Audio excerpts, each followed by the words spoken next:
உதகையில், அதாவது பாத்தீங்கன்னா நீலகிரி மாவட்ட உதகையில் 3 நாட்களாக மழை பெய்து வந்தது.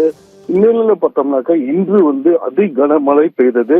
இந்த கனமழை பெய்ததுனால பார்த்தோம்னாக்க உதகை உள்ள மத்திய பேருந்து நிலையத்திலிருந்து படகு இல்லம் செல்லக்கூடிய சாலையில அதிகமாக வெள்ளம் பெருக்கெடுத்து ஓடியது.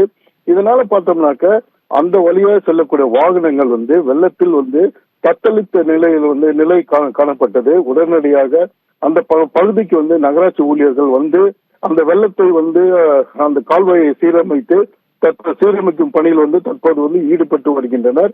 மேலும் பார்த்தீங்கன்னாக்க இன்று இடியுடன் கூடிய கனமழை பெய்ததனால் பார்த்தோம்னாக்க மத்திய பேருந்து நிலையம், ஹில் பேங்க் மற்றும் சேரிங் கிராஸ் போன்ற பகுதியில் அதிகமாக மழை பெய்ததனால் ஆங்காங்க வெள்ளம் தேங்கி உள்ளது. இதனால் பாத்தீங்கன்னாக்க போக்குவரத்தும் பாதிப்பு ஏற்பட்டுள்ளது. அது மட்டும் பார்த்தோம்னாக்க இன்று 2வது நாள் மலர் கண்காட்சி நடைபெற்று வருகிறது. இந்த மலர் கண்காட்சியை காணுவதற்காக ஏராளமான சுற்றுலா பயணிகள் உதவிக்கு வருகை தந்துள்ளனர்.